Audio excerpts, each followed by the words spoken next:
Cari telespettatori, ben ritornati con noi e parliamo quest'oggi dell'acqua nella regione del Veneto, come viene gestita e soprattutto come si riescono in qualche modo a razionalizzare i costi della gestione. Tante volte, in più occasioni, ci siamo soffermati nella problematica di enti distinti che lavorano ognuno per conto proprio senza un coordinamento in diversi ambiti e il problema effettivamente di costi diversi, di centrali di acquisto diverse, di difficoltà poi a interagire in un contesto europeo per poter anche accedere a dei finanziamenti. L'abbiamo visto nelle realtà comunali, per esempio. Insomma, l'importanza di fare massa critica diventa strategico. Ma nel caso dei gestori del sistema idrico è possibile questo? Esiste in Veneto? Certo che esiste, dal 2011 e noi parliamo di una realtà strategica importantissima. Pochi di voi magari la conoscono, ma è bene capire la sua valenza per il nostro territorio regionale e perché no, essere di esempio per altre realtà territoriali a livello nazionale. Viveracqua. Per raccontarci di che cosa si tratta, quali sono le entità che raggruppa e che cosa fa, qual è sostanzialmente il suo ruolo cardine e strategico, i vantaggi e le difficoltà che ha incontrato nel corso del tempo, abbiamo i nostri ospiti come sempre in studio. Ben arrivato Fabio Trolese, presidente del Consorzio Viveracqua, grazie di essere qui con noi, e ben arrivata Monica Manto, che è invece vicepresidente di Viveracqua. Buonasera. Poi riveleremo che è anche direttore generale del Centro Veneto Servizi, che quindi ci aiuterà anche a comprendere altre dinamiche, altre realtà e anche a lei altri ruoli, altri incarichi, ruoli un po' particolari che quindi ci aiutano meglio. Allora io comincerei con lei, Presidente. Ci racconti a questo punto, vi svelate, Viveracqua da dove viene, da dove nasce? Viveracqua è un bel progetto di collaborazione tra i gestori dell'acqua in Veneto. Appunto. Ormai attivo, operativo. Siamo partiti un po' così leggermente nel 2011, un po' in sordina, siamo partiti in due gestori, due aziende che abbiamo deciso di fare delle cose assieme e poi progressivamente in tempi anche direi abbastanza rapidi abbiamo avuto la partecipazione a questo progetto da parte di altri 12 gestori, quindi in questo momento siamo in 14. E in Veneto, ricordo, ci sono 17 gestori dell'acqua, quindi è un bel numero, d'altronde il Veneto appunto è la terra dei campanili, è la terra delle piccole e medie aziende e anche i gestori dell'idrico hanno questa caratteristica. Per intenderci, gestore dell'acqua è per esempio Acque Veronesi, Acque Vicentine, Medio Chiampo, poi ATS, BIM, insomma ASI, Livenza Tagliamento Acque, non voglio saltarne nessun territorio, ma ho fatto degli esempi per capire di che cosa si tratta. Su tutte le province del Veneto parliamo di acquedotti, fognature e depuratori, questo è importante perché spesso si parla solo di acqua, in realtà gran parte dell'attività è fognatura e depurazione e quindi questo è il contesto. Dicevo 17 gestori, in Veneto ci sono circa 4.700.000 abitanti e in questo momento i 14 gestori assieme esercitano la loro attività in un territorio con 4.200.000 abitanti serviti. È un volume d'affari di circa 680 milioni di euro complessivamente e ricordo siamo tutte società pubbliche, questa è la nostra caratteristica fondamentale, ci teniamo molto a dirlo. Perché cosa vuol dire? Perché sull'acqua sappiamo che è un tema delicato, la sensibilità, l'attenzione che c'è, i costi delle bollette, il fatto che l'acqua comunque è un bene primario e la gestione pubblica, se ben fatta, come riteniamo che sia sempre stata fatta in Veneto e noi continuiamo a farla, è una caratteristica importante e alla quale gli enti locali, che sono i nostri soci, perché società pubbliche significa proprietà pubblica, proprietà dei comuni, sono 530 i comuni che hanno la proprietà dei gestori e quindi in ultima analisi Viveracqua, ci tengono molto a mantenere una gestione pubblica, che vuol dire anche una gestione molto legata al territorio. Il fatto che noi siamo tutte piccole e medie aziende, la media dimensionale dei gestori è di circa 300.000 abitanti serviti, fa sì che i proprietari delle aziende, cioè i sindaci, abbiano la possibilità di governare queste aziende e quindi dare delle risposte ai loro cittadini che sappiamo su acquedotti, fognatura e depurazione sono molto esigenti verso gli enti locali che riconoscono essere i loro interlocutori primari. Ecco, magari se dalla regia riusciamo a mettere in onda, c'è una slide anche secondo me molto esemplificativa e carina che rappresenta la regione del Veneto divisa proprio per tutti i bacini di gestione del servizio idrico, così si comprende bene questa realtà e che cosa va ad abbracciare in toto Viveracqua sostanzialmente. Sì. Ma l'altro aspetto importante del discorso pubblico è che voi anche se fate degli utili li reimpiegate poi, li reinvestite immediatamente nell'attività che viene svolta, quindi non c'è un utile che poi resta lì fino a se stesso, no? No, assolutamente no, è una caratteristica principale di queste nostre gestioni ed è quella che gli utili che servono, perché le cose si fanno se ci sono le risorse per poterle fare. Nel mondo dell'idrico dobbiamo fare una montagna di investimenti, di cui poi magari spero che possiamo parlare un attimo. Per fare questo servono risorse economiche, servono quindi gli utili per poter realizzarli, naturalmente utili che però devono essere funzionali a questo. Quindi il fatto di essere società pubbliche significa che questi denari poi rimangono all'interno di una proprietà pubblica e vengono totalmente reinvestiti. Questa è una, diciamo, garanzia per i consumatori, per gli utenti, che comunque le loro risorse rimangono all'interno del fabbisogno del servizio e non vanno in altre direzioni, magari anche legittime, ma certamente che non hanno a che fare con le nostre realtà. Perché la necessità di creare questa entità unica? Perché tante volte ne abbiamo avuto presenti, i nostri telespettatori lo sanno bene, ETRA anziché qualche altro servizio di gestione. E quindi dicono, beh, ci sono già questi per il mio territorio, che bisogno c'era di creare questa entità unica? Beh, in effetti non è che Viveracqua supera le singole entità, Viveracqua mette a fattor comune le singole entità. Lei ha citato ETRA che è un gestore qui locale, che è sicuramente un gestore efficiente, importante e che ha delle proprie capacità.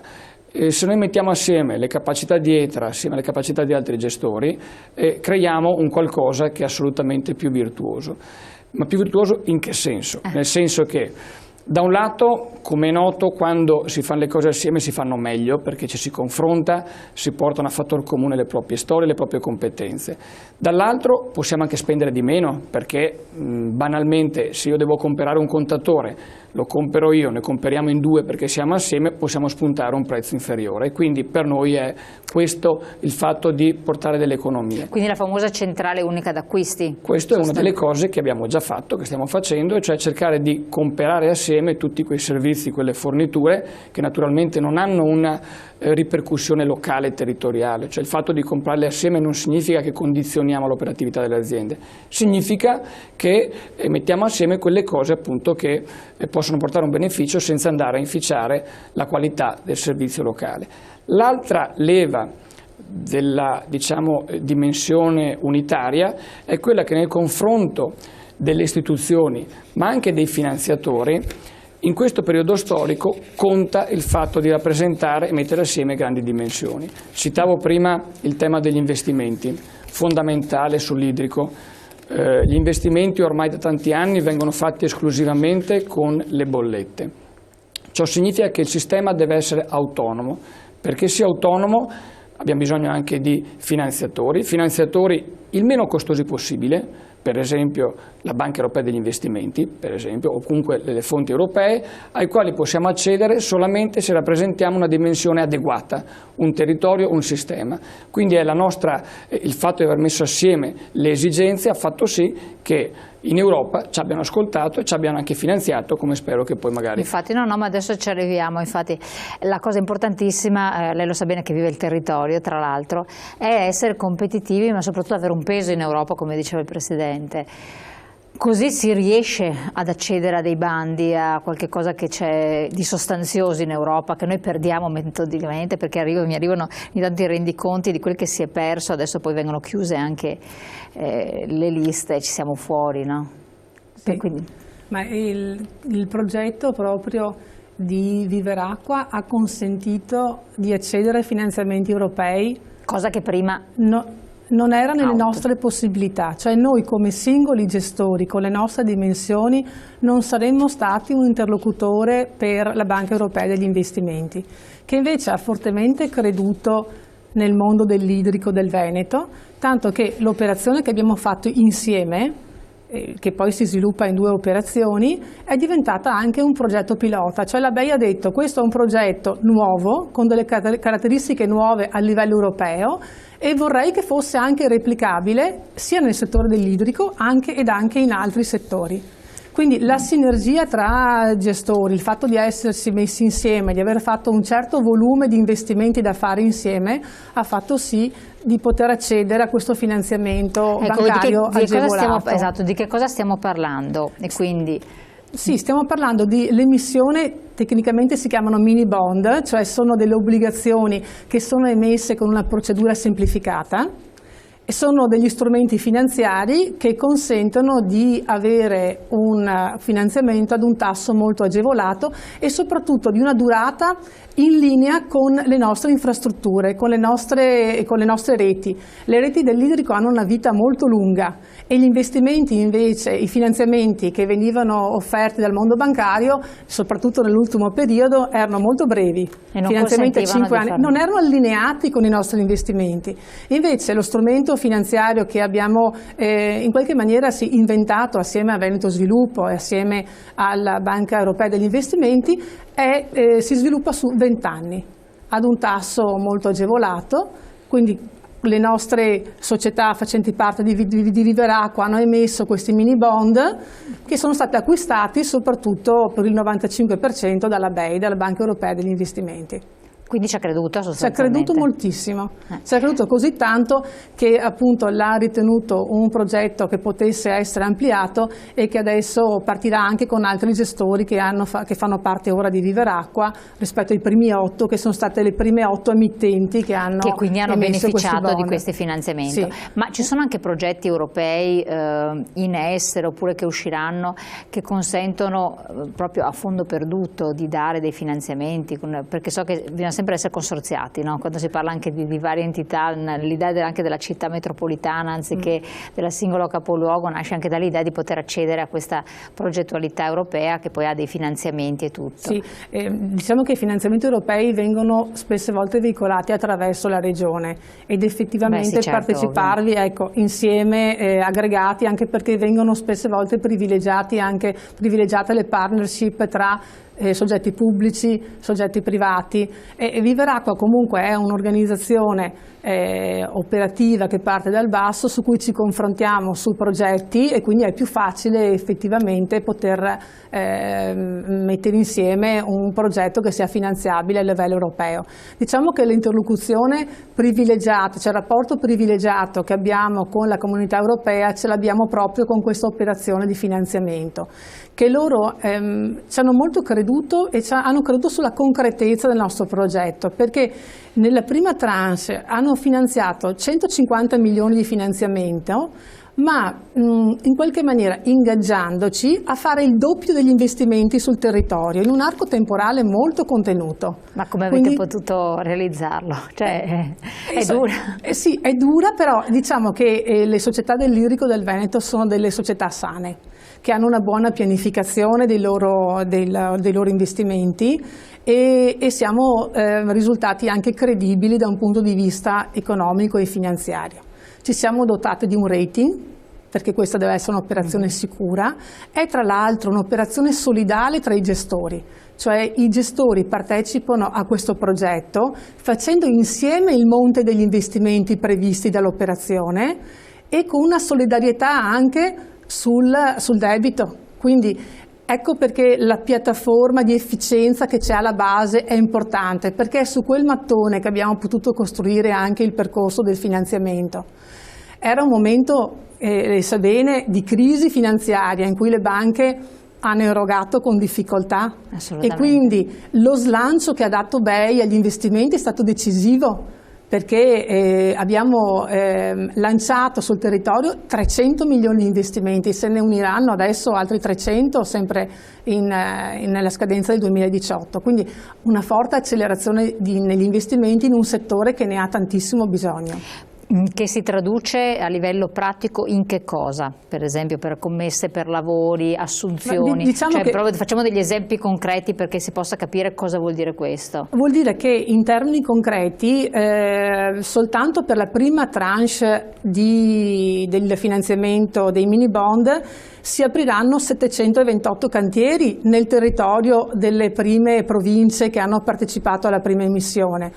Vuol dire appunto 300 milioni di investimenti, ma si calcola circa 300 addetti che partecipano a tutti i lavori, vuol dire progettisti, collaudatori, Che tipo fornitori. di lavori vengono fatti? Sono stati quindi necessari?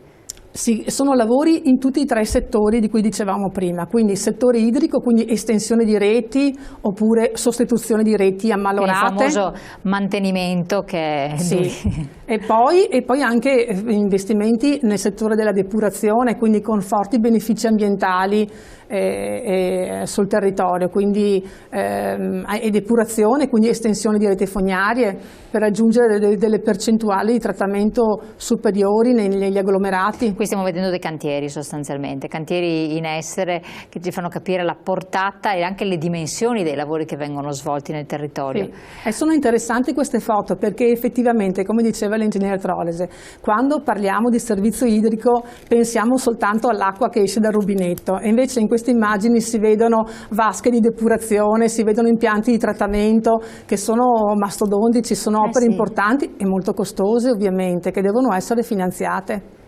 Ecco, infatti questo è molto importante. Tra l'altro lei è ingegnere, quindi conosce bene anche la portata di queste opere. Che cosa vanno a investire come territorio? Quale ambito vanno a investire come territorio? Quindi dove si è potuto intervenire?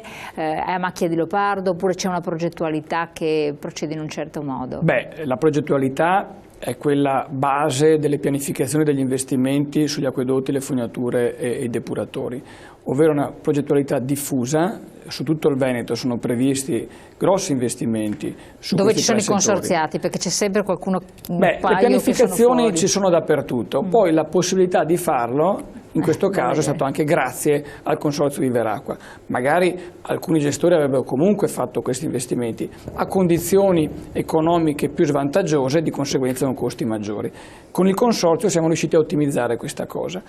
E abbiamo fatto appunto questa prima emissione di queste obbligazioni, questa prima forma di finanziamento e quindi siamo partiti con dei cantieri, diceva prima l'avvocato Manto, sono 728, che dà anche la dimensione della piccola dimensione di questi cantieri e questo è molto d'aiuto per le imprese locali perché consentono, e noi siamo società pubbliche, operiamo nei servizi pubblici, facciamo gare pubbliche per l'assegnazione di questi lavori, alle quali concorrono per la gran parte le imprese del territorio. Naturalmente grandi cantieri richiamano grandi imprese, piccoli cantieri richiamano piccole imprese. Siccome in Veneto ci sono molte PMI anche sulla parte edile, ecco questi cantieri, queste opere sono assolutamente di loro interesse, proprio quindi l'indotto che si crea.